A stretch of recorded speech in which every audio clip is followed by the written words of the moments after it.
আসসালামু আলাইকুম এভরিওয়ান, কি অবস্থা? আশা করি সবাই অনেক ভালো আছেন।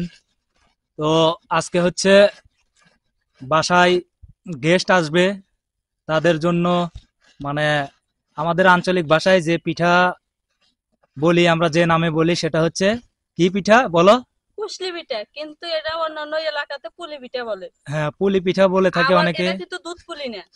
এটা হচ্ছে আমাদের আঞ্চলিক ভাষায় বলি হচ্ছে কুশুলি পিঠা, না?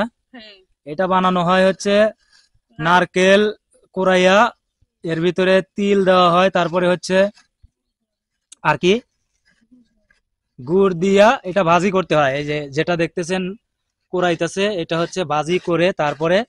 সবার কিন্তু দাওয়াত রইলো, সবাই চলে আসবেন। আর এই পিঠা কিন্তু মানে অনেকে খেতে পারে, আবার অনেকে খেতে পারে না, কারণ এই পিঠা খাইলে অনেক গ্যাস বেড়ে যায়। মানে নারিকেল তো এমনি গ্যাস। এটা হচ্ছে মানে নারকেল ভাজি করলে তো এমনিতেই মনে করেন যে তেল বের হয়। তো আপনাদের এলাকাতে যারা যেই নামে বলে থাকেন না কেন বলতে পারেন, স্বাভাবিক, কিন্তু আমাদের আঞ্চলিক ভাষায় এটাকে হচ্ছে আমরা কুশলি পিঠা বলে থাকি। আর অনেকে বলে ফুল কি পুলি পিঠা। পুলি পিঠা। তো দেখতেই পাচ্ছেন নারকেল কোরানো হচ্ছে। আর সবার দাওয়াত রইলো, কিন্তু আপনার বাড়িতে দাওয়াত দিল না, আমি দিলাম, সবাই আসবেন। দাওয়াত রইলো সবারই, বুঝছেন?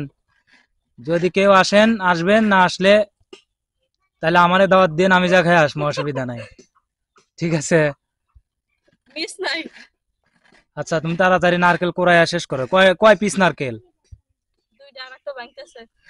এই নারকেল তাড়াতাড়ি ভাঙে ভাঙা শেষ করো। সে ক্যামেরাম্যান, ঠিক আছে, ক্যামেরাটা ভালোই ধরতে পারে, কাজ কামের বেলায় তো ফুলফুলা। হুম, আজাইরা কথা, এটা হচ্ছে আজাইরা কথা বলছে, বুঝছেন গাইস? সবাই ওর কথা বিশ্বাস করবেন না, কারণ আপনারা তো জানেন আমি সবসময় হ্যাঁ, কাজ করি। অফ ক্যামেরায় থাকি, কিন্তু কাজ করি। মানে রিল ভিডিওতে মাঝে মধ্যে আসি, সেটা সবাই জানেন চিনেন।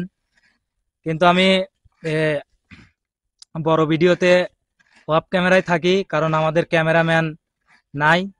এখন আমাকে ক্যামেরাম্যান হিসেবে কাজ করতে হয়। ঠিক আছে? আর দেখেন, কোরানোর যে মেশিনটা, এটা হচ্ছে উম, দেখতেই পাচ্ছেন, এটা হচ্ছে কার সাথে লাগানো? কাঠের সাথে এটা দা, কাঠের দার সাথে, মতো দাও না, লাগানো। এটা তো দাও না, এটা না কোরআনে এটার নাম। কোরআনই তো দায়ের মতো লাগানো কাঠের আরো সাথে। কোরআনি আছে, মানে হাত দিয়া ভিতরে, মানে হাতল সহ যে কোরআনি গুলা থাকে, ওইগুলা দিয়েও কোরাইলে। কার কার বাড়িতে আছে এরকম কোরআনি? সবাই জানাবেন। আর পিঠা বানানোর পরে তো আপনাদেরকে দেখাইতে পারবো না, কারণ পিঠা বানাইতে অনেক রাত হয়ে যাবে। মানে যতটুক বলার ততটুক বলছি। আপনাদের সবার দাওয়াত, দাওয়াত খাইয়া অবশ্যই ভিডিওটা শেয়ার করে দিয়েন। ঠিক আছে? আর যারা এই পিঠা পছন্দ করেন অবশ্যই কমেন্টে জানাবেন।